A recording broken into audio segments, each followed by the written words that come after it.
Hello everyone, my name is Jason and I am currently serving as a Fulbright Taiwan EMI ETF Plus grantee during the 2023-2024 grant year.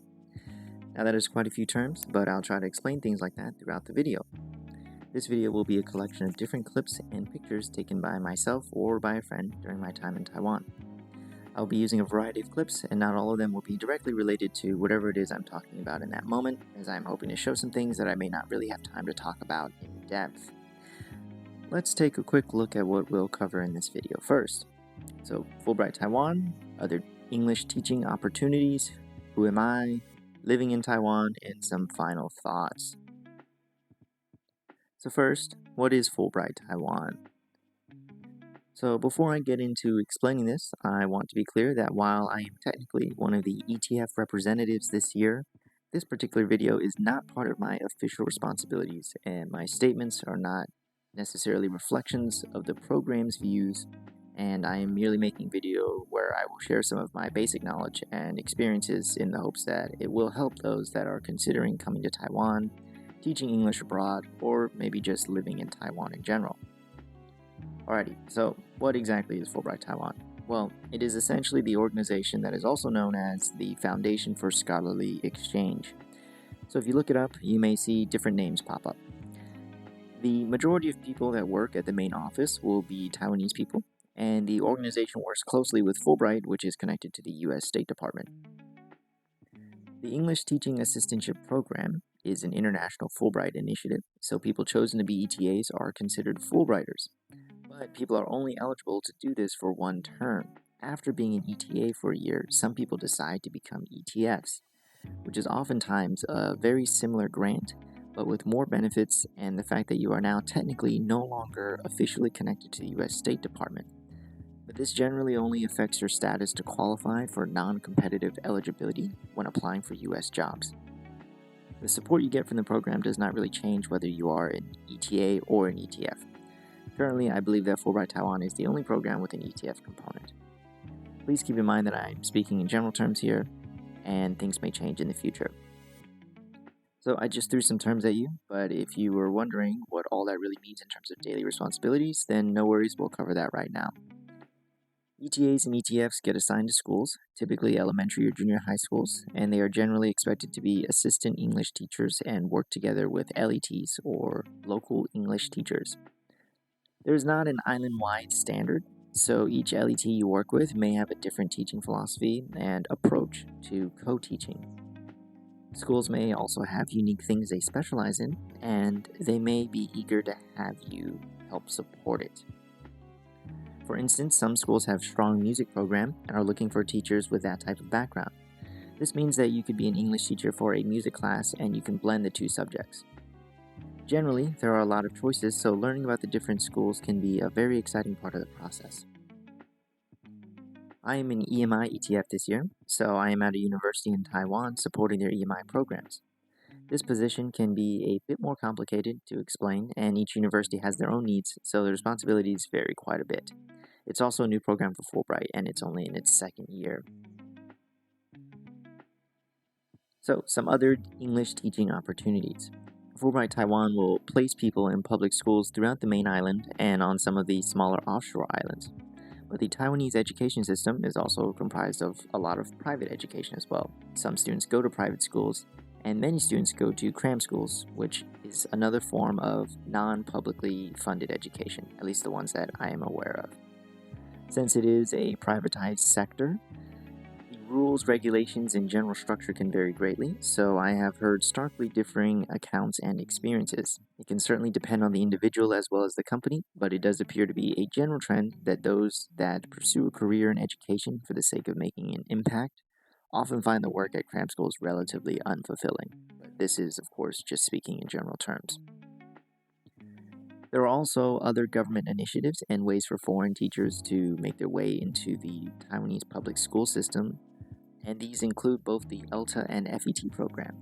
The ELTA program tends to look for college and graduate school students that are seeking part-time work. So if you're thinking about studying abroad in Taiwan or, coming here for like a master's degree, this is a sort of government-sponsored initiative for part-time work. The FET program is mostly looking for full-time certified teachers having a TESOL certificate that is not completely online, or a teaching certificate from your home country are some of the qualifications that they are looking for. There are websites with more information on both of these programs. Alrighty, so who am I? Well, I've sort of delayed my introduction here, but I'll now explain some things about myself. I came to Taiwan as an ETA during the 2021 grant year. The fall of 2020 was cut off due to COVID-19, so I only had 6 months for my grant. Fulbright Taiwan then expanded to include the ETF program, and I ended up extending through that. I spent my time in Taichung as an ETA and ended up being a part of the first group of ETFs and a part of the first group of Fulbrighters to teach in Chiayi County. So I did 2 years in Chiayi at the same school and then moved to Tainan to do EMI work at a university. I got my TESOL certificate from a Fulbright Taiwan sponsored program.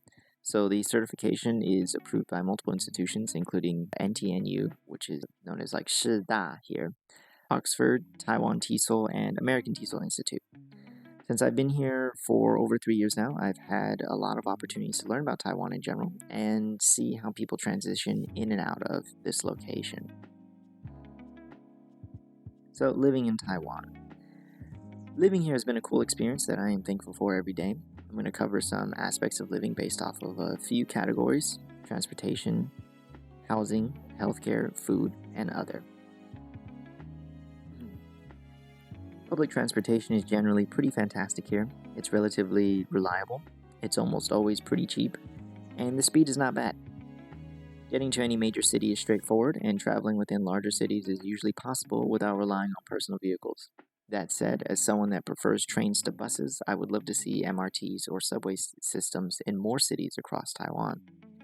Scooters and mopeds are generally superior to cars due to lack of parking spaces in large cities, but this only applies to traveling within a city. If you're trying to leave a city, it will probably be better to get on a train, bus, car, or perhaps a plane. As part of the many sustainability initiatives in Taiwan, many cities have public bicycles that can be rented for a very low cost. Housing is something that will be different than what most Americans are used to. Even in rural areas, apartments will probably be closer to the size of what would be considered a city apartment in the US. Many people still hang their laundry to dry it, and kitchen sizes are often much smaller. This applies to countertop space in particular. Besides Taipei, rent is much cheaper on average, although prices have started to creep up in recent years across the island in general. Healthcare here is very affordable though, and when you are on the national health insurance, you get many services for free or for a very cheap price. Dental care is included, so you can get 2 cleanings and 1 x-ray a year. Each cleaning only costs 100 kwai, which is about 3 USD. Ambulances are free for those with national health insurance, so if you ever have an emergency, please don't hesitate about calling an ambulance because you're afraid of the cost. It is totally free. Food is probably one of the biggest highlights for me personally. There are many different options throughout Taiwan, and prices are generally very affordable. If you are a fan of East Asian cuisine, then this is a great place to be. I eat plenty of traditional local food, but I also enjoy the option of getting affordable Japanese and Korean food. Having a high level of Mandarin is probably not absolutely essential to get by in Taiwan, especially if you are living in Taipei, but it definitely helps to have at least a basic understanding. Simplified characters are rarely used, so it will be necessary to learn how to read traditional characters, but there are many signs that have English as well. Language schools are common here, and many of them have agreements with major scholarship groups, so CLS and Blakemore Freeman are options for those that want to study in Taiwan for a bit. There's also the Taiwan Huayu Scholarship, which pays for study at a language school, and people can apply by reaching out to both a language school and their regional TICO office. And I believe they have a website dedicated to this as well. Alrighty, so some final thoughts.